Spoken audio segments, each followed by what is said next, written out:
Is there anyone here who swears loudly? Then listen to this story, accidentally swearing alone at holy hour. The friend who tells this story is named Nga. At that time, he and his mother rented a room in Bindwang to work as a worker. Describing this suite of rooms, it has a total of 6 rooms, 3 rooms on the right, and 3 rooms on the left.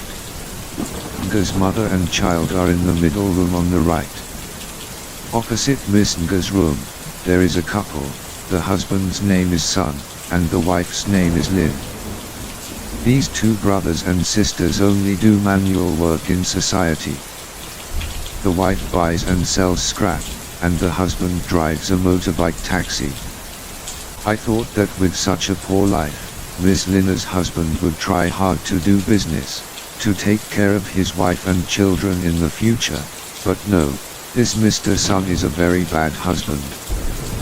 No matter how much money he earns from driving a day, he spends it all on gambling, lottery numbers, or else he drinks with friends and then comes home and makes trouble, cursing his wife.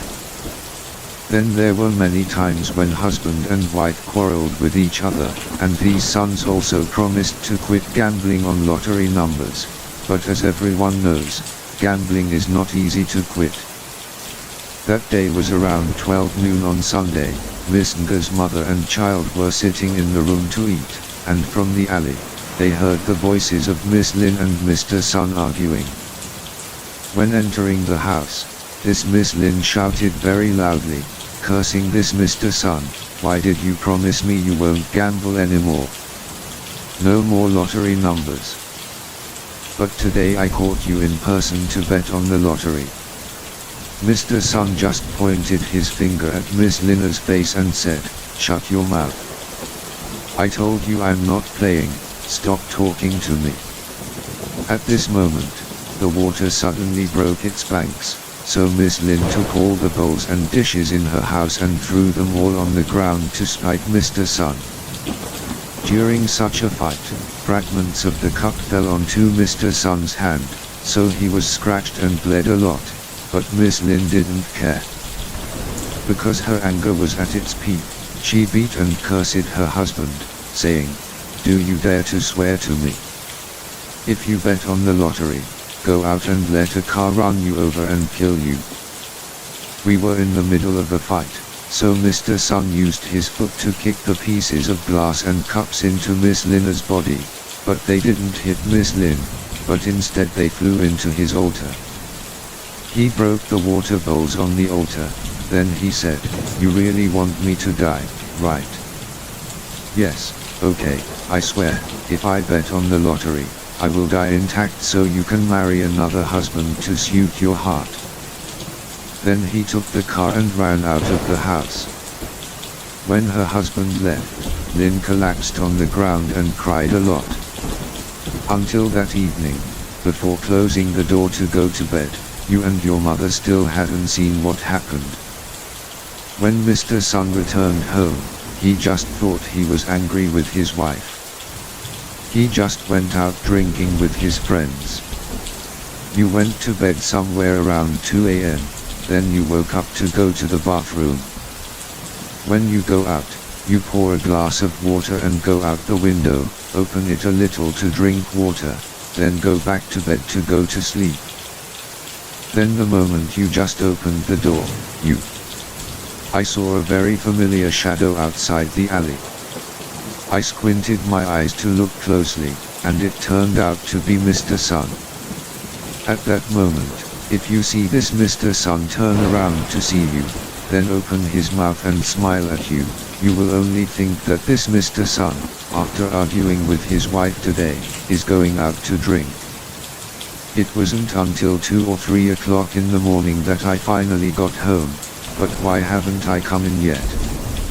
Still standing at the beginning of the alley, his wife probably wouldn't open the door to let him in. You also closed the window so you could go back to bed and go to sleep somewhere around 5 a.m. Then your mother woke you up. Your mother panicked and told you, "My son, last night at 1 o'clock at night, he was run over by a car and died." When you heard the sentence run over and die, you woke up completely and told your mother, are you wrong? So, last night was around 2 o'clock. In the morning, I still see him coming back from drinking and standing in front of the alley, looking at me and smiling. As soon as she finished speaking, both mother and daughter shivered.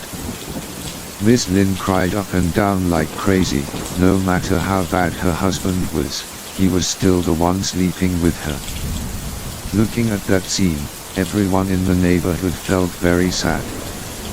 At this time, everyone remembered the poisonous oath that Miss Lin had asked her husband to swear. The truth is that it was very effective for everyone. But do you think this story ends here? Not at all, friends. After that, there were a series of horrifying days for Miss Ng's mother and child. About 10 days after Mr. Sun's funeral, Miss Ng was scheduled to work the night shift at the company. So in the evening, she had to stay in the motel room. Only her mother stayed to sleep. Miss Ng's mother was sleeping somewhere around 1 a.m. when she was woken up by very loud sounds. Hearing that sound, it sounded like someone was banging on the door with their hand. Then Miss Ng's mother sat up, thinking it was midnight. Someone was still banging on the door, not letting anyone sleep. So Ng's mother decided to open the window to curse and see who wouldn't let anyone sleep in the middle of the night. When the window was opened, what caught Miss Ng's mother's eyes was the image of a very large black shadow, standing right in front of Miss Lin's room. She asked who it was. When that black shadow slowly turned back, Miss Ng's mother was trembling all over, because that black shadow was Mr. Sun. But in an extremely horrifying shape, Mr. Sun's face was completely crushed. Inside there were still layers of flesh mixed with layers of blood, and his bones were broken. I lost part of the head and it was broken inside the snail pieces and it kept flowing down. Then he raised his hand and it was crushed in half. An evil sound kept echoing in Ng's mother's ears. Have you seen your wife and children? Have you seen your wife and children? Her mother's whole body felt like it was broken into pieces. After taking a few steps back, her mother fell to the ground. Before she could feel the pain of that fall, Sun was already there. Standing right in front of the window, he pointed his face through the iron frame and asked Ng's mother, "Are you afraid of me? Are you afraid of me?" As soon as this Mr. Sun finished speaking, Miss Ng's mother fainted on the spot. She fainted for about 30 to 40 minutes before this Miss Ng's mother sat up and crawled up. At this time, her mother's mentality was still the same. Not yet fully awake, the feeling of trepidation is still very much in my body. But her mother also tried to crawl back to the window, deciding that whatever she did, she had to close this window, but if she saw that guy Sun again, it would probably be your mother will not be able to live. When her mother just raised her hand to prepare the door, a hand quickly grabbed her mother's arm. That hand was completely severed, the fingers pointed. All that's left is this piece of meat. The cold feeling spread from her hand to all four of her mother's body. At this moment, Ng's mother's mind was spinning, and then the half-crushed face of this Sun slowly emerged from under the window. A sound echoed from a certain underworld van echoed in her mother's ears. "Are you afraid of me? What did I do to you?" Her mother heard that and fainted again. When it was morning, she came home from work and saw her room window was open. She quickly ran to ask her mother to open the door. I saw my mother lying unconscious next to the doorway. Then she asked everyone she knew to break the door and to take her mother to the emergency room. One day and one night later, Ng's mother completely calmed down. but her mother's spirit was completely unstable, and her mother had to stay in the hospital for treatment for more than half a month. When her mother's mind had completely calmed down, she told her the story of that night. And of course, she would rather spend money for her mother and me to stay in a hotel, than dare to take her mother back to that motel room. Besides her mother, there were also a few people who were scared by this guy's son. According to what she said, there is no one living in that room anymore, and I don't understand why the landlady didn't demolish that room, but she also didn't give it to anyone. Rent it all, leave it abandoned everyone. And this is the end of the story. Everyone who listens to the story finds it interesting. Please give me one like and one subscriber. I hope everyone has fun listening to the story. See you in the next videos. Goodbye.